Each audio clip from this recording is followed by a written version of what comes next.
다음 사연은 또 어떤 내용인가요? 다음 사연은 제가 겪은 일입니다. 직접 겪은 일이에요. 오랜만인데 네, 맨날 제가 겪은 일입니다. 제가 겪은 일은 한 번도 얘기를 안 했어요. 첫날에도 친구분 지인 걸로 했었나요? 제일 처음에 오셨을 때. 네, 저는 지금까지 다 아, 지인 혹은 지인이었구나. 친구의 지인분들이나 뭐 이런 너무 식으로 들었던 이야기만 했고, 제가 겪은 거는 이야기를 한 적이 없을 텐데요. 맞아요. 더 궁금하다 그러면. 얼마나 더 대단할까? 굉장할 것 같아, 뭔가. 여러분들 굉장하지는 진짜 않아요. 기대되지 않아요? 근데 저의 입장에서는 너무 무섭고 소름 끼쳤던 일이라 준비를 완전 했습니다. 기대돼, 진짜. 경건하게 들어야겠다. 네, 그러면 바로 또 들어볼까요? 네. 네, 바로 들어보겠습니다. 큐! 액션!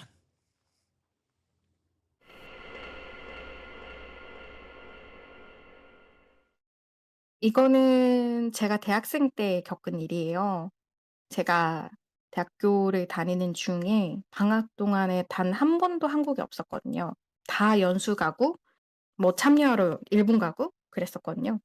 대학교 1 학년 때 여름방학 때 일본에 이제 어학 연수를 가게 됐어요. 그 일본 현지에 있는 어학원의 사장님이 저희 과의 학과장님하고 굉장히 친분이 있으셔 가지고 그 학원에서 공부를 하게 되었는데, 그 학원에서 이제 준비한 맨션에서 살게 됐거든요.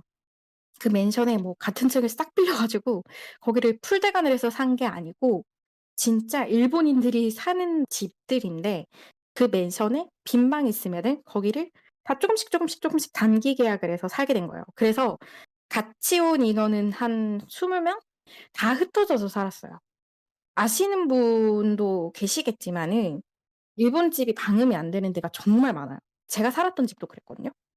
그때 제가 그 방에 저랑 친구 1 명이랑 해서 2 명이서 살았고, 다른 친구들도 거의 다 2 명씩 살고 그랬었거든요. 그래서 처음에는 방음이 안 되는 집인지 잘 모르고 그 한 맨션에 사는 친구들이랑 딱 모여 가지고 막 떠들면서 놀다가 옆집에서 막 찾아오고 그랬던 적도 있었거든요. 그 정도로 방음이 잘 안 돼요.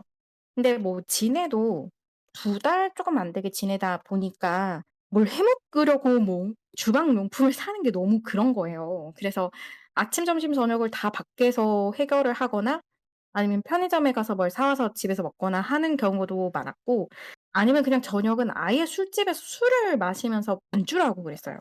그래서 그날도 술집에서 술을 마시고 늦은 시간에 집에 갔었거든요. 근데 저랑 친구랑 살았던 방이 7 층이었고 다른 집에 누가 사는지는 잘 몰라요. 지금도 그렇지만. 1 층에서 이제 엘리베이터를 누르고 가려고 하는데 어떤 남자분이랑 여자분이 타셔서 8 층을 누르시더라고요. 그래서 친구랑 저랑은 계속 취해 가지고 "아 쟤 너무 많이 마셨다." 이러면서 "아 취했다. 미쳤다. 내가 또 마시면은 걔다." 이러면서 하고 얘기를 하고 있었는데 그 남자가 시끄럽나 봐요. 저희를 보면서 "아 시끄럽네."라고 하는 거예요. 그래서 저희가 "아 죄송합니다." 하고 "아 스미마셍." 하면서 그냥 7 층에 내렸어요. 그리고 엘리베이터에서 내려서 엘리베이터가 어떻게 썼냐면 진짜 신기했는데, 그 맨션이 복도형이었거든요. 아따맘마에 나오는 아린의 집을 생각하면 돼요.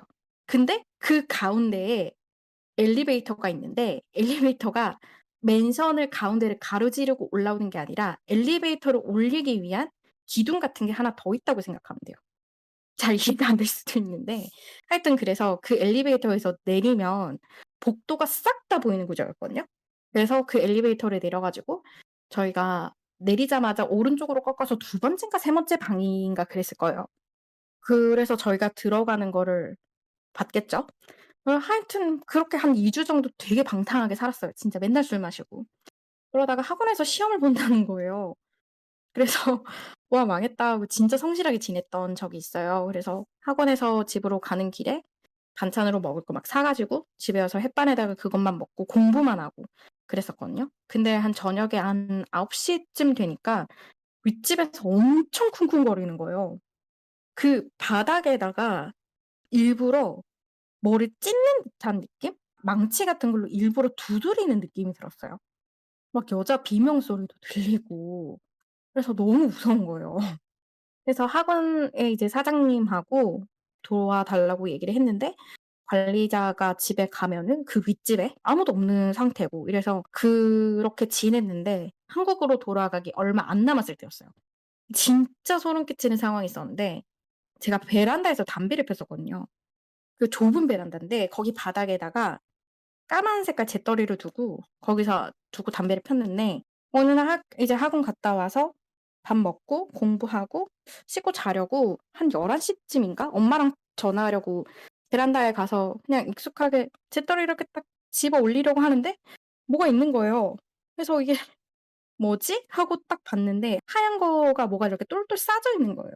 그래서 지금도 말하기가 너무 힘든데 참새가 죽어 있는데 그 참새가 목하고 몸이 분리된 상태로 여성 용품에 감겨져서 재떨이 안에 들어가 있었어요. 이거는 진짜 안 되겠다 싶어 가지고 바로 학원 사장님한테 바로 전화를 해서 한국에 있는 교수님한테도 전화를 했어요. "이런 일이 있어서 도저히 여기서 못 살겠다. 방을 옮겨 달라."라고 해서 방을 옮겼고 관리자가 경찰에 신고를 했다고 하더라고요. 근데 저는 그 뒤로는 몰랐는데 그다음 연수 참가를 했을 때도 똑같은 어학원에서 해 주셨기 때문에 사장님을 만났어요. 그 사장님을 만나서 말씀을 해 주셨던 게 그 윗집에 어떤 남자랑 여자가 살았는데 집을 렌트를 한 명의자가 아니고 그 명의자가 병원에 입원을 한 사이에 그 명의자의 형님 되시는 사람이 여자친구랑 무단으로 들어와서 살았던 거라고 하더라고요. 그래서 그 무단 침입을 한 사람이 집을 엉망으로 사용을 해서 방안이 쓰레기 천국이었는데 자기들이 쓴 쓰레기만 모아져 있는 게 아니고 다른 집 쓰레기도 들어가 있었대요. 그중에서 당연히 저희 방에서 나온 쓰레기도 있었고 저희는 한국인이잖아요. 당연히 뭐 라면 같은 거 들고 가잖아요. 그러니까 그런 봉지도 있었고 제 이름이 써져 있는 포스트잇 버린 것도 거기 안에 들어가 있었고 여자끼리 사니까 여성용품 쓰고 버린 것도 당연히 들어가 있고 그리고 그 집에 동물 사체가 진짜 많았대요. 참새도 있고 고양이도 있고 쥐도 있고 근데 다 목을 꺾어서 죽여 놓은 상태로 있었다고 하더라고요. 그리고 그 쿵쿵거리는 소리가 남자분이 여자를 엄청 폭행을 했대요. 근데 그 여자분의 머리카락을 잡고 바닥에다가 머리를 이렇게 찧어 가지고 쿵쿵 소리가 났던 거라고 하더라고요. 그래서 그 남자는 바로 경찰에 체포돼서 끌려갔고 여자분은 어떻게 됐는지는 모르겠는데 근데 지금 소름이 돋는 게 저희 방에 버려져 있던 그 쓰레기 있잖아요. 그 참새가 들어가 있던 거. 거기서 지문을 채취를 했는데 그 지문은 또 여자분께 나왔다고 해요.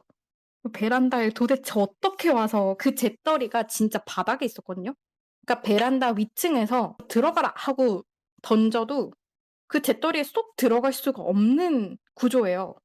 그러니까 저희 방에 있는 베란다까지 들어와서 재떨이에다가 넣었을 텐데 어떻게 했는지 모르겠어요. 왜냐하면 다른 곳에서는 지문이 하나도 발견이 안 됐고 페인트 칠했는데 밟으면은 자국 남잖아요. 그런 것도 하나도 없었고 만약에 던져서 재떨이에 들어간 거였으면 제가 펴 가지고 그 안에 버려진 꽁초들이 진짜 많았는데 그게 다 밖으로 튀었을 건데 그런 것도 하나도 없었고. 도대체 어떻게 버렸는지는 모르겠어요. 그 뒤로는 그 맨션 주변으로 가지도 않습니다. 후쿠오카에 있는 맨션이고요. 지금도 있어요. 네. 제가 겪었던 이야기는 끝입니다. 너무 무서웠어요 그때. 아 네 너무 잘 들었어요. 와 근데 현실 공포다. 맞죠? 너무 무서웠어요 네. 진짜로. 그 엘리베이터에서 시끄럽다고 했던 사람이었더라고요.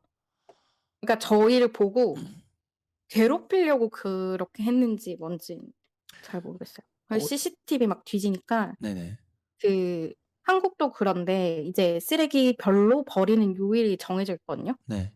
그러면은 캔이나 뭐 병 쓰레기 버리는 이런 날 말고 아 네네네. 일반 쓰레기 버리는 날 그런 거 있으면은 사람들이 막 버리잖아요. 네네. 그러면 밤에 보통 버리잖아요. 네. 그러면 새벽에 나와 가지고 후레쉬로 쓰레기 다 비춰가면서 그거를 막 뒤져 가지고 뭐를 기준으로 가져갔는지 모르겠는데 저희 방 것뿐만이 아니라 다른 집에 사는 사람들 것까지 쓰레기를 그냥 가져갔대요.